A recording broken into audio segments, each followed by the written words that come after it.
Welcome you all to this session. In the first video, we learned about nature of matter, properties of matter and their measurement. We learned about basic quantities of measurement, derived quantities and their units. We'll also learn about mass, weight, measurement of volume, etc. Various scales of measurement, their conversions, scientific notation and dimensional analysis were discussed in the last video. On the basis of repeated experimentation, the great scientists of 18th century established accurate relation between the amount of reacting substances and the product produced. These results are formulated in the form of laws of chemical combination. Let us learn about the following laws. Law of conservation of mass, law of definite proportion, law of multiple proportion, Gay-Lussac's law of gaseous volumes. We also learn about Dalton's atomic theory and Avogadro hypothesis. First, we will discuss about the law of conservation of mass. The law was formulated by Lavoisier in 1776.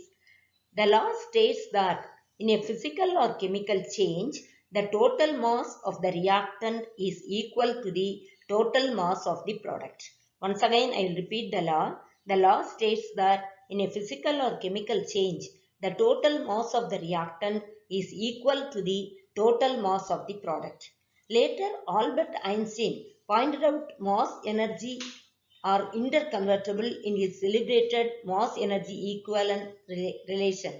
In certain nuclear reaction, mass of the reactant would be greater than the mass of the product. It does not mean law of conservation of mass is violated. Rather, it means mass has got converted into energy. Let us see one problem. In a chemical reaction, 14 gram of sodium bicarbonate was allowed to react with 10 gram of acetic acid. After the completion of the experiment, only 16.67 gram of the solution was left in the container. What was the mass of the gas which escaped into the atmosphere? Now let us see how to do this problem.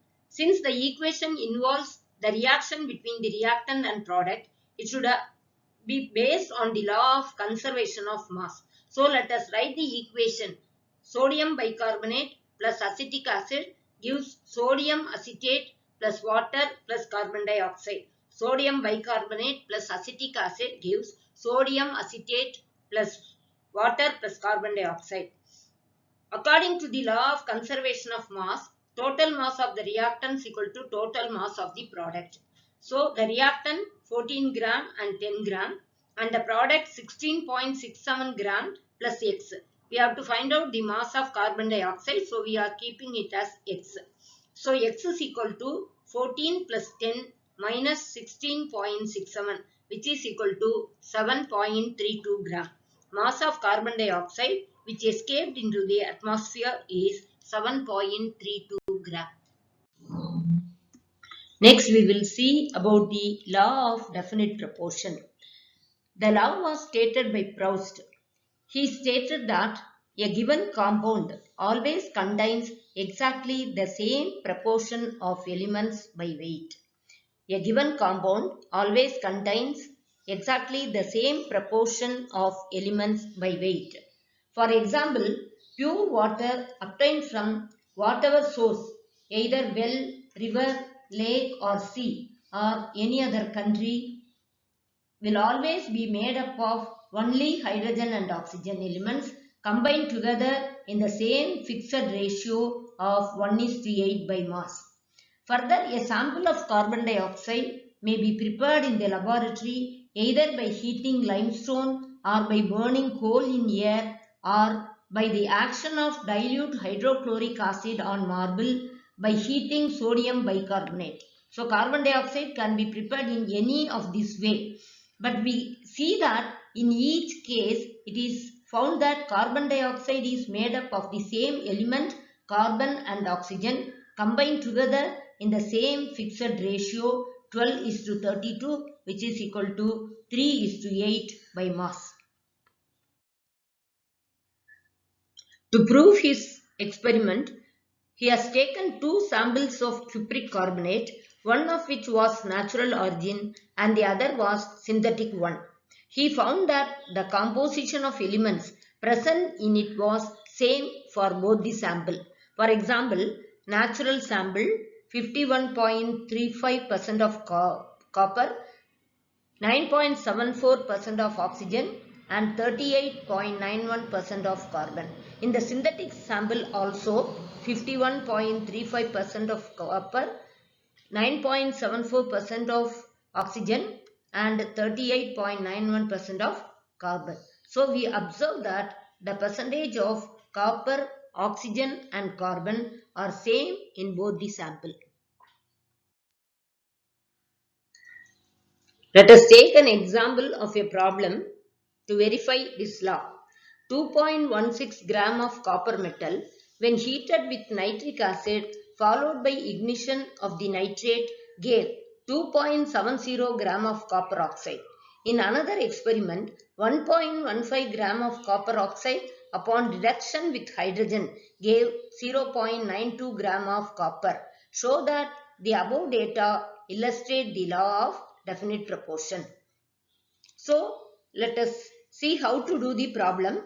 First experiment, mass of copper oxide was given as 2.70 gram and mass of copper 2.16 gram. So what is the mass of oxygen? 2.70 minus 2.16, which is equal to 0.54 gram. So ratio by mass of copper is to oxygen, that is 2.16 is to 0.54. So that is 4 is to 1. Ratio by mass of copper is to oxygen in the first experiment is 4 is to 1.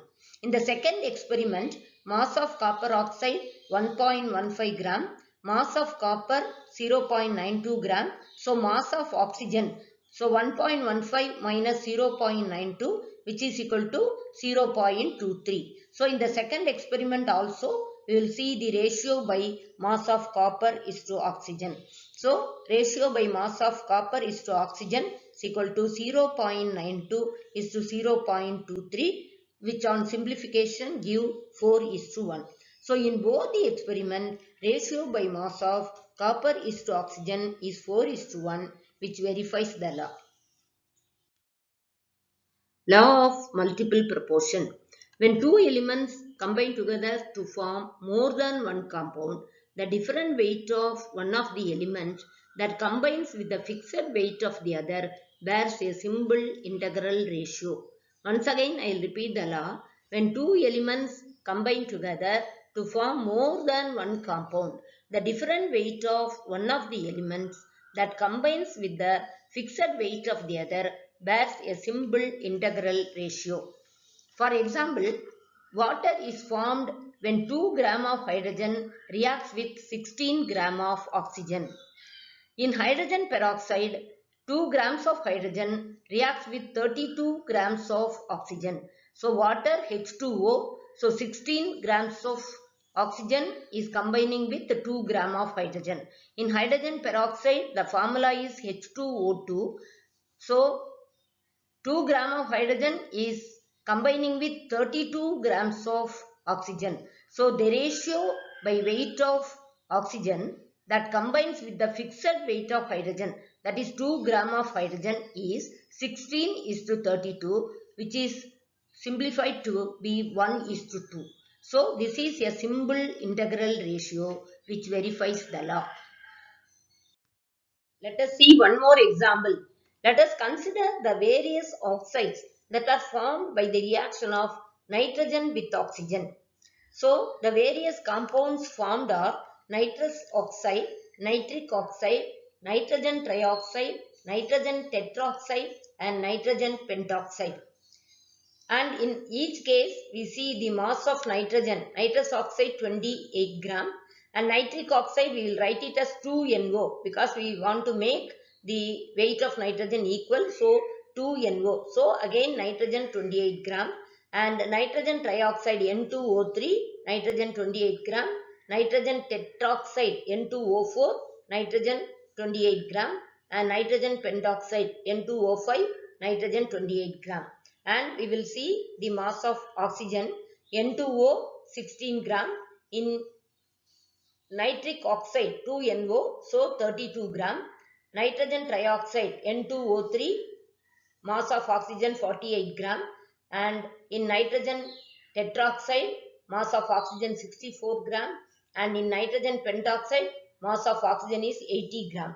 The ratio of oxygen that combines with the fixed mass of nitrogen, that is 28 gram, is 16 is to 32 is to 48 is to 64 is to 80, which on simplification gives the ratio as 1 is to 2 is to 3 is to 4 is to 5, which is a simple integral ratio. So we can verify the law of multiple proportion. Next is Gay-Lussac's law of gaseous volume. Gay-Lussac's law of gaseous volume. Whenever gases combine or produce in a chemical reaction, they do so in a simple ratio by volume, provided all gases are at the same conditions of temperature and pressure.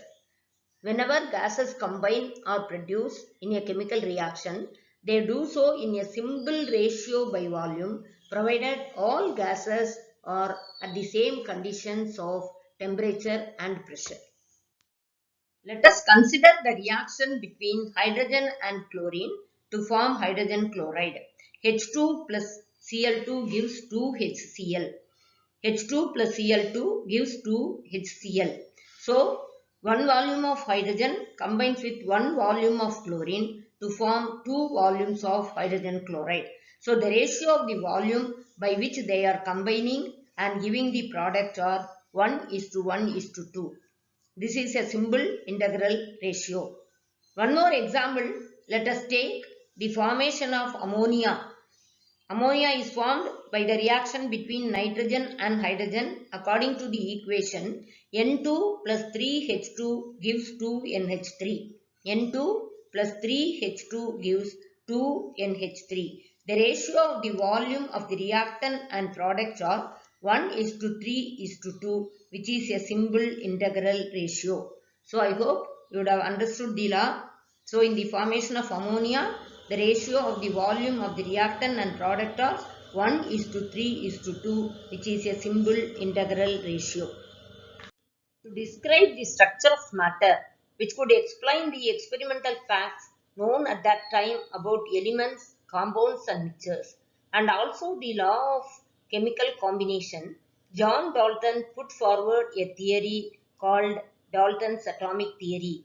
Based on the law of conservation of mass and law of multiple proportion, John Dalton came up with his atomic theory.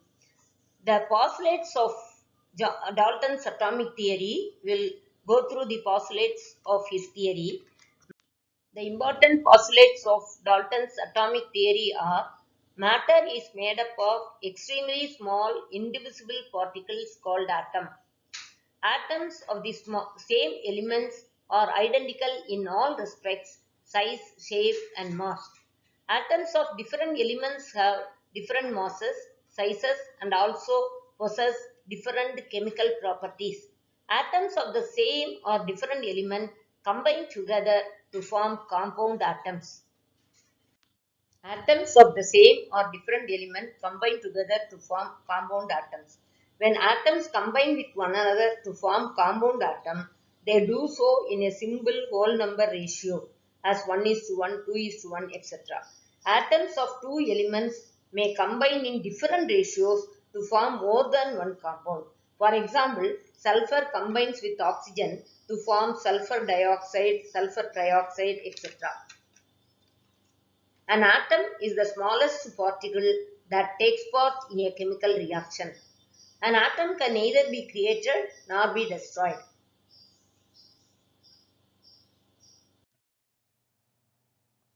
After explaining the postulates of Dalton's atomic theory, I want to explain some of the limitations of Dalton's theory.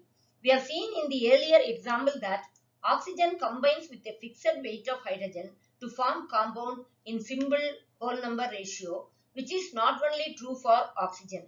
Whenever the compounds are formed, we see that they are formed in whole number ratio, which is true for all elements. on the basis of which he explained the law of multiple proportion. What he stated, when two elements combine together to form more than one compound, the different weight of one of the element that combines with the fixed weight of the other bears a simple integral ratio. No fractional ratio was observed in any of the compound. So Dalton concluded that there is some fundamental indivisible unit which he called as atom. Experiments conducted at the time of Dalton were low energy experiments. However, in modern time, with the development of technology, we are conducting high energy experiment which has made us to identify atoms to be divisible. Atoms of the same element are identical in all respects, size, shape and mass. This was the statement given by Dalton. But atom of the same element may have different masses. Example, atom of hydrogen has atomic mass 1, 2 and 3, existing as protium, deuterium and tritium. Atoms of chlorine has atomic mass of 35 and 37. He has also stated that atoms of different elements have different masses, sizes and also possess different chemical properties. But we come across elements like argon and calcium which are having same atomic mass as 40. When atoms combine with one another to form compound atom, they do so in a simple whole number ratio. The ratio by which atoms combine with one another may be fixed and integral, but may not be always simple. For example, C12H22O11, the ratio of the combining atom are 12:22:11, which is integral but not simple.